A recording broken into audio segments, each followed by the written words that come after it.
The U.S. Air Force is reversing a decision to remove the history of the Tuskegee Airmen from the military branch's training courses. The Tuskegee Airmen were the nation's first black military pilots. Under President Trump's ban on federal diversity, equity, and inclusion programs, lesson plans on the Tuskegee Airmen, along with the history of women Air Force service pilots, would have been pulled from U.S. Air Force training courses. However, the decision was reversed following public backlash. The new Defense Secretary, Pete Hegseth, even weighed in, posting on X that the decision has been immediately reversed. You're missing the point, Pete. You don't get to pick and choose what contributions in American military history should be taught and not taught. You teach all of it. It's a slap in the face. My wife's grandfather was a Tuskegee Airman. So this is real personal for me. Okay. And I got to know that man very well before he passed away.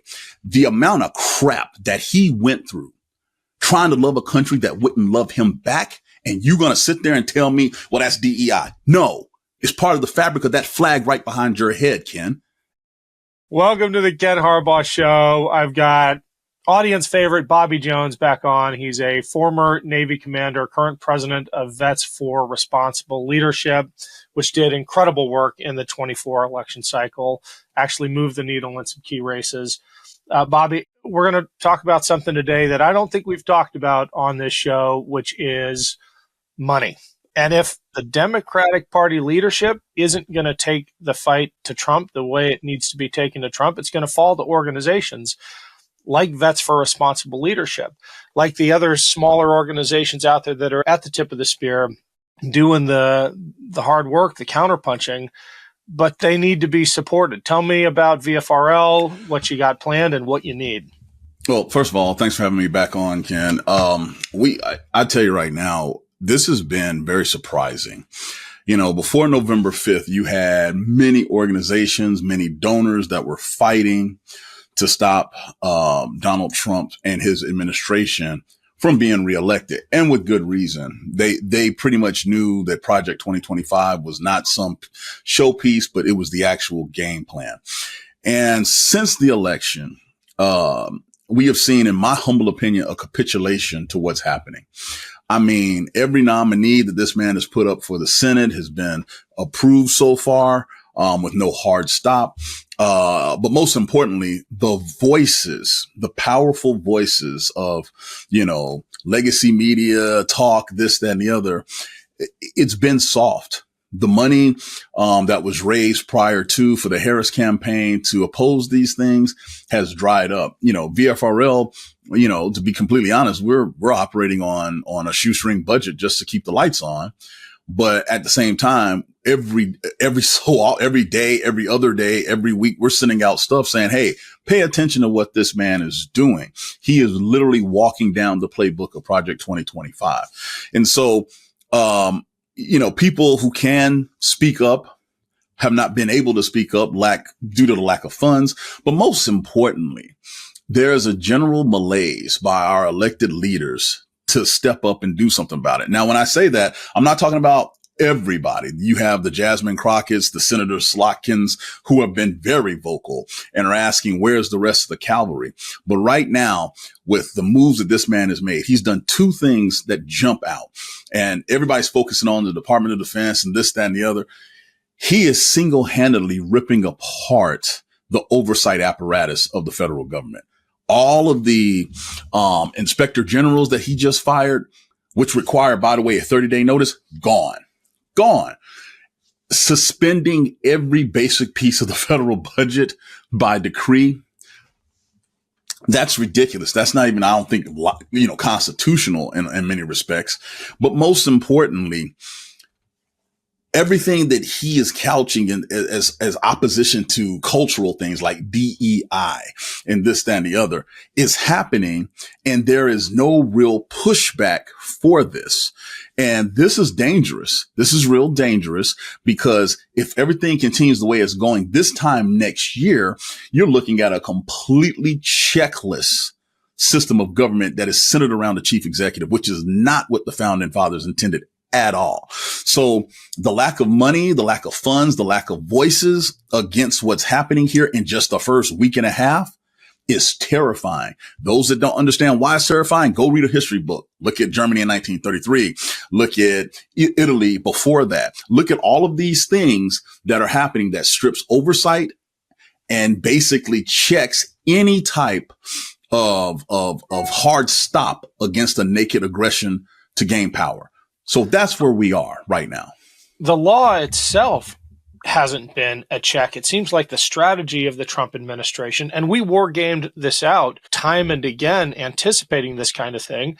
Their approach is push through these EOs, these executive orders, fire AGs illegally without 30 days notice, and dare the courts to defy us. And if the courts do stand up and say that's illegal or unconstitutional, we've always got J.D. Vance invoking Jackson's threat to the court when he said, the court has rendered its opinion, let them enforce it. Let them enforce it. Right. There is nothing more lawless than that, than not just defying the law, but defying the Supreme Court when it says you've broken the law. I'm glad you brought that up, Ken, because we are not students of history. This generation of Americans have completely pushed history aside. A lot of that's by design. A lot of that is based on educational policy, because when you know history, you know what happens. What you just said, Andrew Jackson, that led directly to the Trail of Tears. Yes, it did. And one of the biggest genocidal episodes in American history, because the Supreme Court ruled that those native populations in the state that I live in, Georgia, was right. And they said the hell with it. And so the party of law and order, the party of rules have thrown that to the wayside in less than a week. 1,600, pardons for a violent insurrection that happened on the steps of the Capitol building. Let me once again say this to people. The only other time that happened was when the British marched on Washington in the War of 1812. There's only 2 times that's happened. And so when you think about this, we allow all of those violent, let's be clear, violent perpetrators, violent insurrectionists, because that's what they were. They're not hostages. They were being held accountable for their actions. And so at VFRL, we talk about character in leadership. We talk about ethics in leadership. When you do something, you're going to be held accountable. That's part of having character. And the fact that this man just blanket pardoned, didn't even go through and try to filter out the most violent. And he was directly asked that by a reporter. And he's like, well, we'll look into it. What is it to look into? You already let them out. They've been on social media talking about they're going to buy guns, this, that, and the other. Their rights of arms restored. Meanwhile, someone convicted of having a certain amount of marijuana on them will never have those rights. Yeah. And he quickly pivoted like, well, their murderers are going free. What does that have to do with you being the president of the United States, getting rid of 1,600 insurrectionists, to the point where a few of them even realized that was wrong. They did the crime. They should do the time. Yeah. So we just had Pam Hemphill on, the one of maybe the only one, perhaps one of 2 insurrectionists who said, I don't want that pardon. That's a slap in the face to every Capitol police officer who defended the Capitol against people like me that day. I wish there were more people like Pam Hemphill. Sometimes it takes a 70-year-old woman to remind people what courage looks like, though. And to the point about the violence of these insurrections, we already have example 1 of many more to follow of an insurrectionist who was stopped in a traffic incident, pulled a gun on a cop, and is now dead. These are not good people. No. And here's the thing. We cannot be selective in how we apply the law. That has been the biggest issue when you look at domestic tranquility, how one group of people, that a lot of them look like me, are subjected to a different set of rules than everybody else. Do you think this helps change that narrative? It does not. And the other piece of this too is, if you're supposedly backing the blue, why on God's green earth would you put 1,600 proven violent insurrectionists back on the street where, like you said, with that traffic stop, they're now being put at more danger than they already are? Make it make sense to me, those that defend these pardons. You can't be both. Either you're for law and order or you're not. Well, what's amazing is 10 days ago, they were saying this would never happen. J.D. Vance said it's obvious we won't pardon or commute the sentences of violent people. 2 days before they were handed down, I think 2 days, might have been 3, Tom Tillis, senator from North Carolina, said, of course not. There's no way. Crickets now. Are you talking about the same Tom Tillis that said, I'm going to review the statement of Pete Hegseth's former sister-in-law to make sure that he was not a domestic abuser, and then proceeded to vote for him after looking at it? That same Tom Tillis? Reassured this woman that her doing an incredibly brave thing and speaking out about the lack of character of the person who's now going to run the Department of Defense, that she would be protected, that her words would carry weight with fellow senators. He threw them out the window. Look, he threw her testimony out the window. I'm not trying to get everybody alarmist, to be an alarmist for everybody, but I'm just going to be very honest. In the first week of the Trump administration, right, every executive order that man signed created more division. Nothing unified the American people. It was divide, divide, divide, divide, divide, divide. Either you're with me or you are against me, straight up. And as he did that, he rolled the clock back of American progress. Now, the DEI thing about training in the military, the Tuskegee Airman thing, it was the backlash of trying to remove the Tuskegee Airmen from Air Force history was so bad that Senator Katie Britt down in Alabama, where Tuskegee is, had to come out and make a bold statement, something that I've never seen her do on behalf of people of color before, ever. And then Pete Hegseth jumps on Twitter, is like, yeah, we're going to do that. You're missing the point, Pete. You don't get to pick and choose what contributions in American military history should be taught and not taught. You teach all of it. It's a slap in the face. My wife's grandfather was a Tuskegee Airman, so this is real personal for me, okay? And I got to know that man very well before he passed away.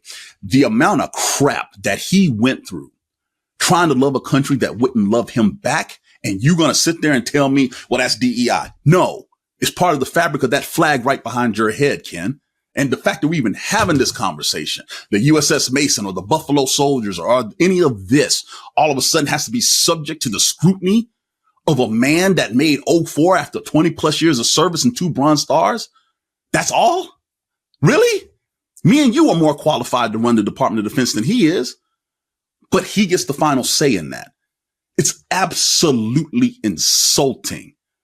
And you're talking about a group of people. When I mean group of people, I'm talking about from Black, Hispanic to transgender, all these groups that you need desperately to fill the military force right now. Because I hate to break it to you, this whole mentality of all the guys in the military are like John Wayne in the 40s in the movies, that is a bunch of bullshit. That is not the case whatsoever. African Americans serve at a higher goddamn proportion of their population makeup for this country. Same with Latinos. You don't have a military without us. And now you want to sit there and say, yeah, but everything that you went through, yeah, we don't want to talk about that. We don't want to highlight that. Don't give you any hope or motivation to move forward, right?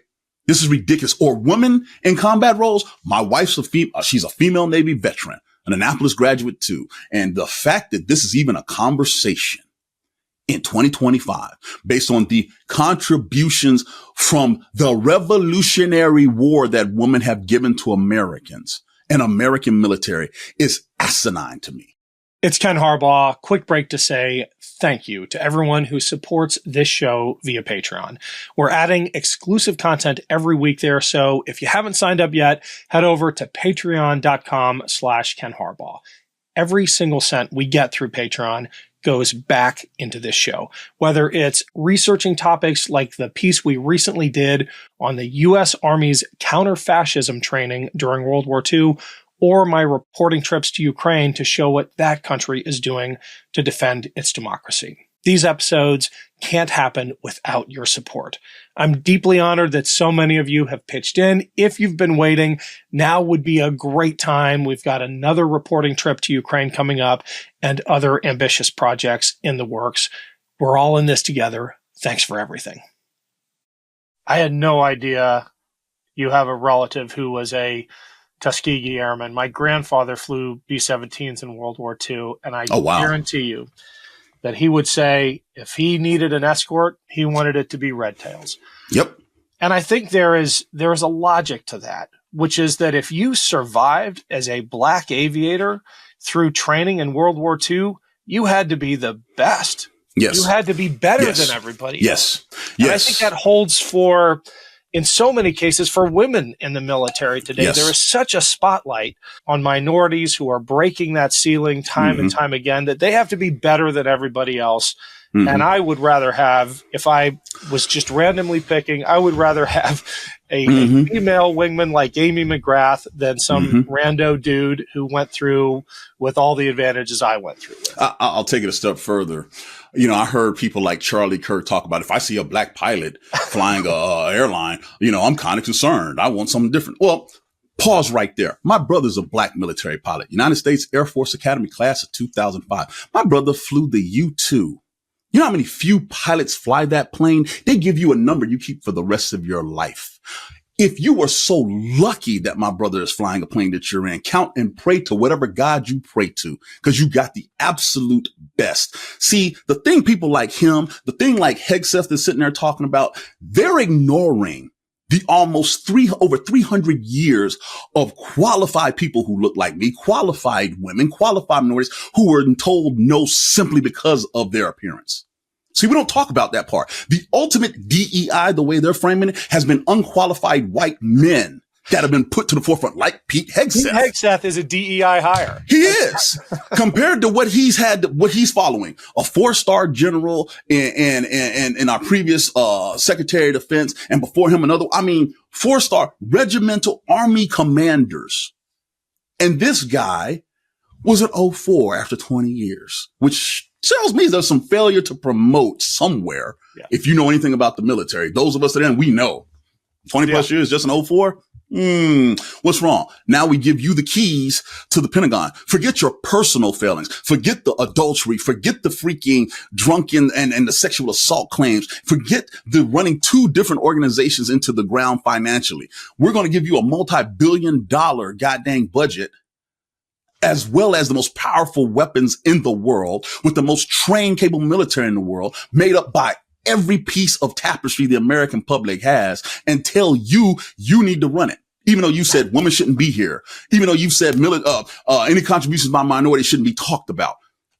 How are you a unifier? The deal he seems to have made with the Senate Republican caucus is, if you give me the Department of Defense, I'll stop drinking. Yes. I don't think that should be. That's not how that works. That should not be the bar. the carrot and the stick. Oh, if you give me the job, I'll stop doing it. That's right. You had how many years before? But most importantly, here's the thing. The most trusted institution America has been its military, right? And the argument I heard is the military has been politicized. Not really, but it has been now. Yeah. If you are transgender in the military, right? What are you supposed to do here? What are you supposed to think?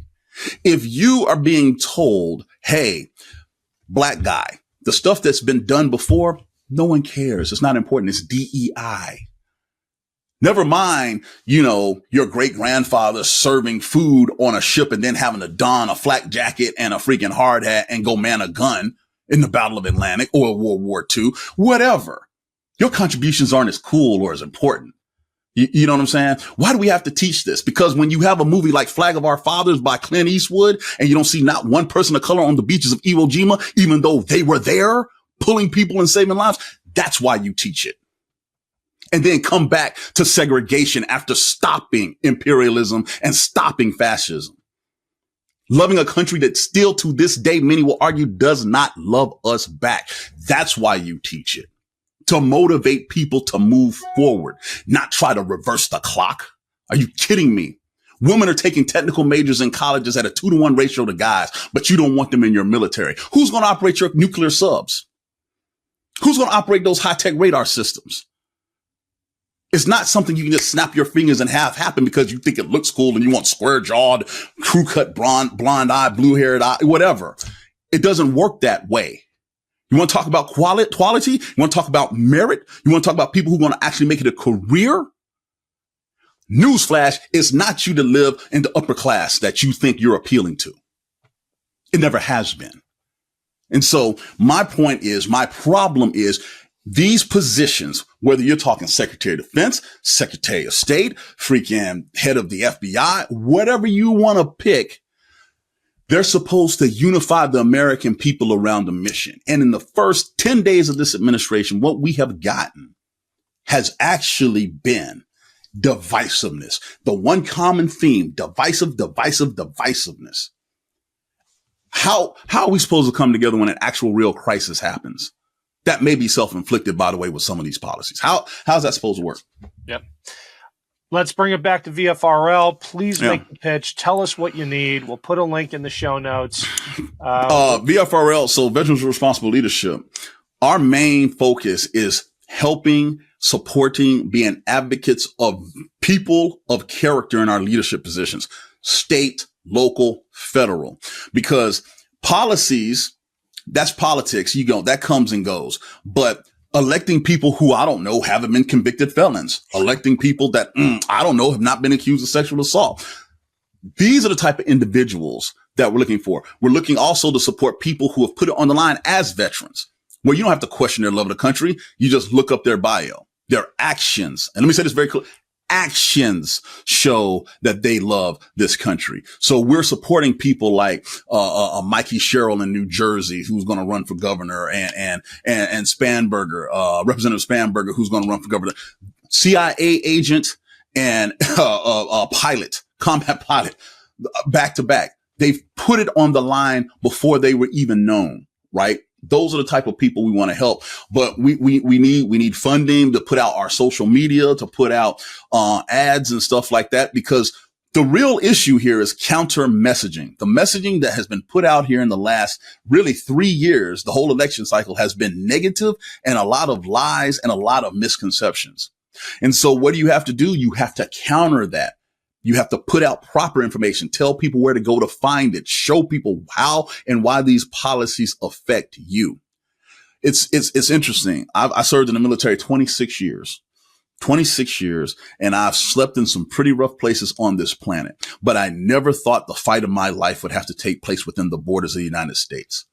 I never. But guess what? The oath that me and you took said all enemies, foreign and domestic. And it does not expire. And it doesn't expire. So I'll be your huckleberry. We'll be your huckleberry, to quote Doc Holliday, because the way I see it, what did I do all those deployments for if you allow this type of stuff to happen? Yeah. Where kids are afraid to go to school because it's not just about policy, it's about creating terrorism and fear. Fear, power. Since when is that the American way? We fight when we have to. We protect always, but we are not the ones that are supposed to inspire fear. We're supposed to inspire greatness. Yep. And right now, there is nothing great with what's happening in America so far. Last thing, you got a new podcast. Tell us about. Yeah. I'm not even gonna spoil the name of it. It's great, but tell us about it. The podcast is on Valor Media Network, and it's called the G-Dunk Show. So it's me. Right. It's me and the founder of VFRL, Dan Barkoff. So Dan and I are classmates out of the Naval Academy, and he went and became a Navy SEAL, badass. And then he got bored and became a trauma surgeon in an emergency room in New England. Why? I don't know, because he was bored. I went and did surface warfare and became a commanding officer of a Riverine squadron. But between the both of us, we traveled the entire world. We've seen the best of humanity, the worst of humanity. But we come from two totally different backgrounds. He's a Mainer that was raised out in the woods and stuff like that. I'm from right outside of I'm south side of Atlanta, Georgia, completely different cultures. And we basically come together every week and discuss things that we're seeing, try to educate people on what especially military stuff is happening. We talk a little sports. We talk a little about any and everything. And we try to highlight the commonality of America today and America yesteryear. So going forward, the first thing people want to do is look and see where we can connect with one another instead of ripping ourselves apart. Because I'm telling you now, Ken, it's tiring. It gets old just being divided all the time. I'm tired, man. I mean, come on. This is ridiculous.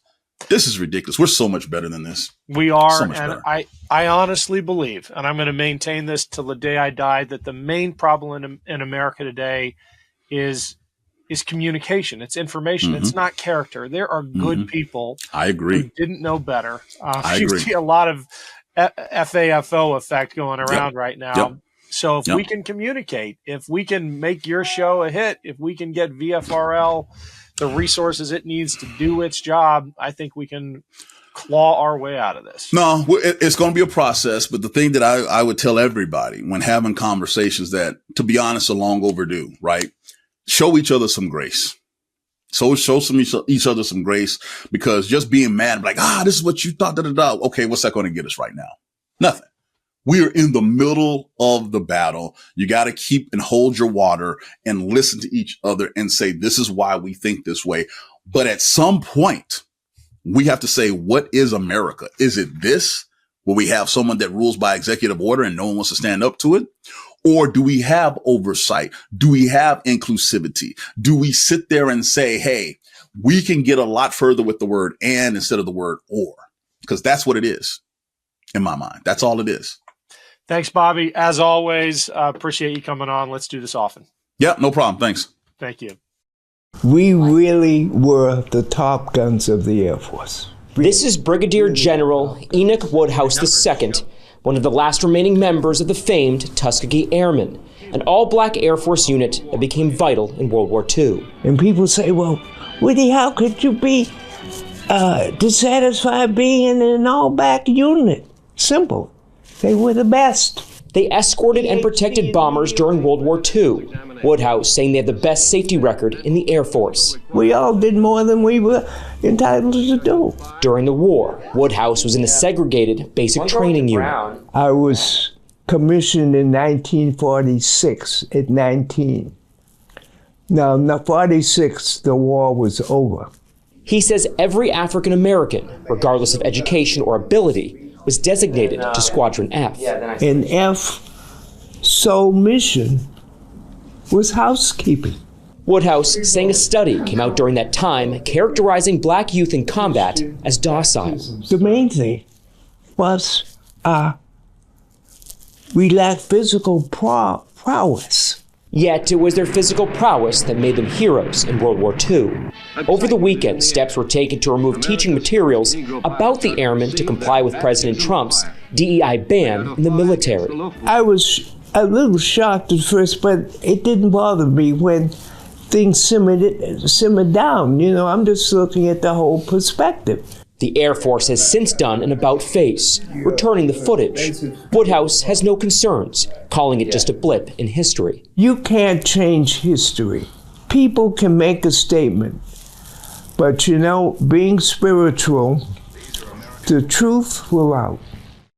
Hey everyone, it's Ken. I need a quick favor. We are launching Valor Media Network, a new YouTube channel to highlight positive role models who will take on the toxic influencers of the so-called manosphere. Think Joe Rogan.